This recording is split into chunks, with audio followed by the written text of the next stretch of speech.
అనుకుంటున్నారు. Okay. So, అసలు మనకి కాళేశ్వరం మినహా వేరే ఆల్టర్‌నేటివ్ లేదా? ప్రాణహిత చేవెళ్ల పేరుతో కాంగ్రెస్ పార్టీ 2014కు ముందు డిజైన్ చేసిన ప్రాజెక్ట్‌ని అనవసరంగా మార్చారు లాంటి ఒక వాదన గూడా వస్తోంది. ప్రాణహిత చేవెళ్లలో కూడా మీరు చూసుకున్నట్టయితే వివిధ రకాల లిఫ్ట్లు ఉన్నాయండి ఉన్నాయి. దాంట్లో కూడా. ఆల్మోస్ట్ సిమిలర్ ప్రాజెక్ట్ కదా! Similar project. హ్మ్. దీంట్లో మార్చింది ఒకటే ప్లేస్ మేడిగడ్డ. హ్మ్. అంటే ఒక ఐడియాతో మార్చారు అది. హ్మ్. అంటే ప్రాణహిత కాన్ఫ్లుయెన్స్ ప్రాణహిత వచ్చి కలుస్తుంది కాబట్టి అక్కడ నీళ్ళ అవైలబిలిటీ ఎక్కువ ఉంది కాబట్టి అక్కడ నుంచి తీసుకుందాం అన్న ఉద్దేశంతో మార్చారు అది. హ్మ్. సో ఇది ప్రాణహిత చేవెళ్ళ అంటే దాని ప్రాణహిత చేవెళ్ళకున్న లక్ష్యాలు మారినాయి. దాంట్లో ఈ శ్రీరామ్ సాగర్ ఆయకట్టు స్థిరీకరణ లేదు. లేదు. Hyderabad drinking water Hyderabad drinking water లేదు. మిషన్ భగీరథకి గ్రామీణ ప్రాంతాల్లో నీళ్ళ సౌలభ్యానికి అది లేదు. ఇండస్ట్రియల్ నీడ్స్ కూడా అంతగా లేవు. అంటే తెలంగాణ వచ్చిన తర్వాత తెలంగాణ దృష్టితో ఆలోచిస్తే ఈ అవసరాలు పెరిగినాయి. హ్మ్. ఈ అవసరాలు నిజమేనని తేలినాయి. హ్మ్.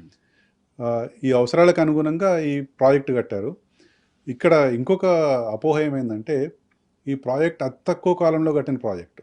Very short period. Very short period. 4.5 years maximum అనుకుంటే 4.5 years. 4.5 yearsలో మల్లన్న సాగర్ నుంచి మనం నీళ్ళు వదిలారు. అదే ఈ ప్రాజెక్ట్ని వివిధ రకాలుగా విభజించి ఒక టర్మ్లో 10,000 స్పెండ్ చేసి ఇంకొక టర్మ్లో 20,000 స్పెండ్ చేసినట్టే ఇంత అపోహ రాకపోయేదా మరి? కానీ దానివల్ల ఎంత వెనుకబడిపోయేది. Telangana now became one of the highest GDP states in the country. అంటే ఇటువంటి ఫలితాలు చూడాలంటే కొన్ని ఫాస్ట్గా టేకప్ చేయాల్సిందే. ఇంకొకటి ఈ క్లెయిమ్ చేయకపోతే వాటర్ రైట్స్ కూడా పోతాయి. ఓకే. ఇప్పుడు మనం తెలంగాణ వచ్చిన తర్వాత మనం ఈ గోదావరి వాటర్ వాడుకలోకి తీసుకురాకపోతే మిగతా స్టేట్స్ తర్వాత మొదలుపెట్టినైతే ఆబ్జెక్షన్స్ కూడా వచ్చే అవకాశాలు ఉండేవేమో. ఇప్పుడు బనకచెర్ల కడుతున్నారు. ఒకసారి బనకచెర్ల పూర్తయిందంటే ఆంధ్రప్రదేశ్కి దానిపైన రైట్స్ వస్తాయి. గోదావరి వాటర్ ఆల్రెడీ వాడుకుంటున్నాం కాబట్టి. సో అటువంటి ఉద్దేశాలు కూడా ఉండొచ్చు. అండ్ అంటే ఒక ప్రాజెక్టు దశాబ్దాల పాటు కొనసాగితే దాని కాస్ట్ విపరీతంగా పెరిగిపోతుంది. ఎస్కలేషన్ అవుతుంది. అది ఇప్పుడు 1,00,00,000 కోట్లతో అయిన ప్రాజెక్టు ఇంకొక 2 లక్షలు అయి ఉండొచ్చు. అప్పుడు కూడా ప్రభుత్వానికి భారం కదా, ప్రజలకే భారం.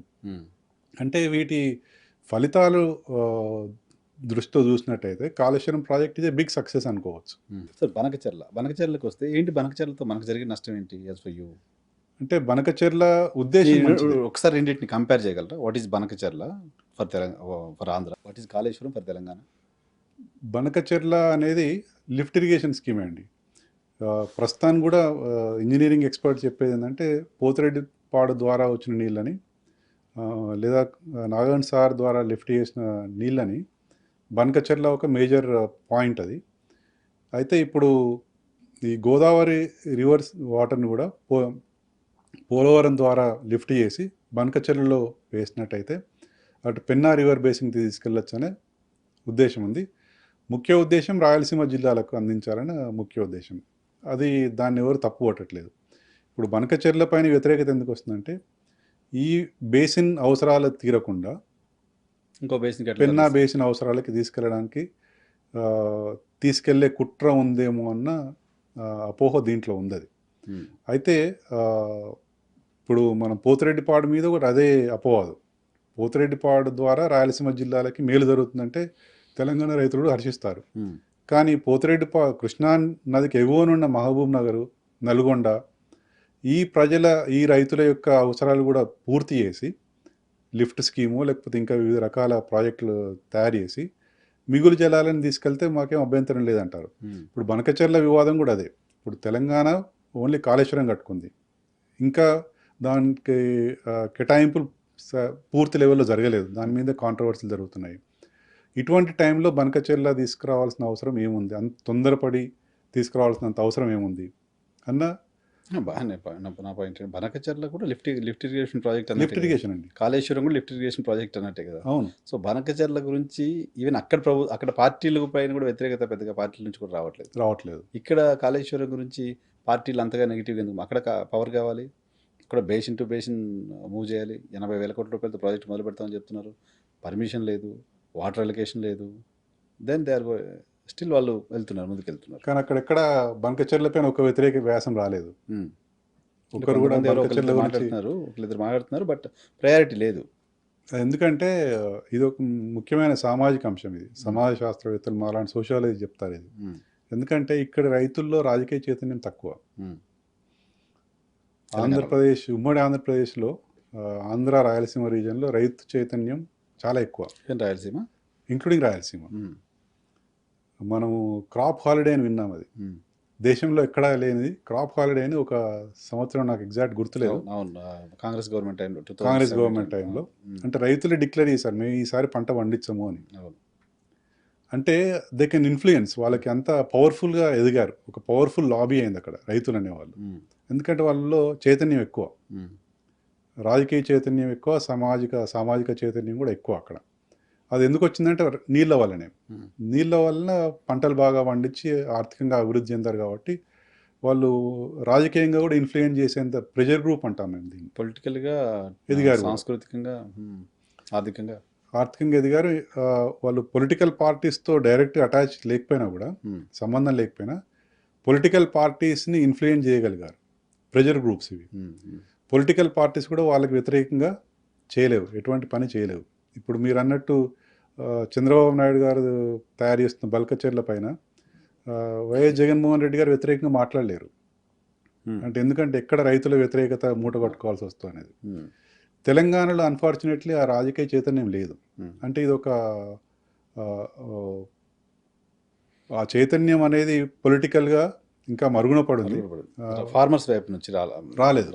ఈ కులాల వారీగా ఉంది చైతన్యము, మతాల వారీగా ఉంది చైతన్యము. అంటే రాజకీయాల్లో ఎలక్షన్స్కి వచ్చేసరికి కులాల వారీగా విడిపోతున్నారు, మతాల వారీగా విడిపోతున్నారు. కానీ రైతులు సంఘటితంగా మేము మనకు కావాల్సినవి ఏంటి, రాజకీయ పార్టీలు నిలదీయాలి అన్న చైతన్యం ఇంకా రావట్లేదు.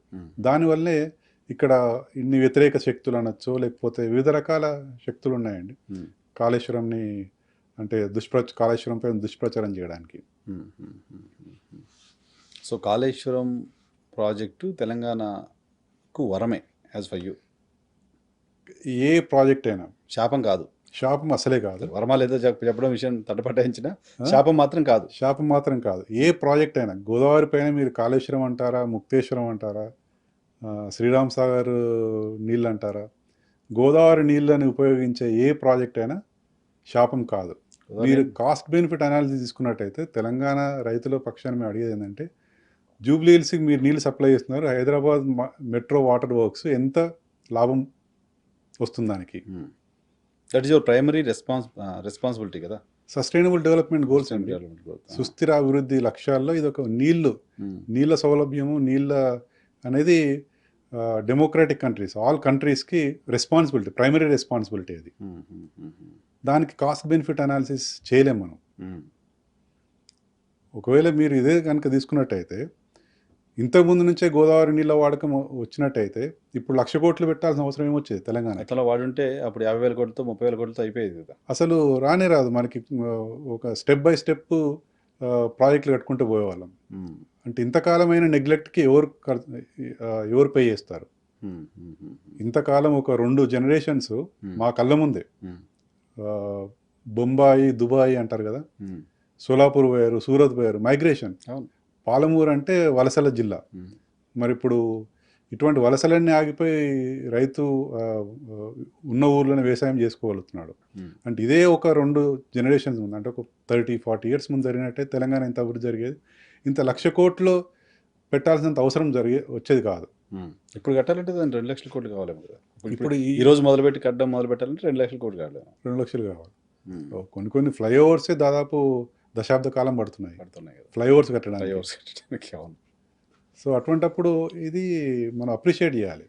అంటే ఆ ఎఫర్ట్స్ ఊరికే వచ్చింది కాదండి అది.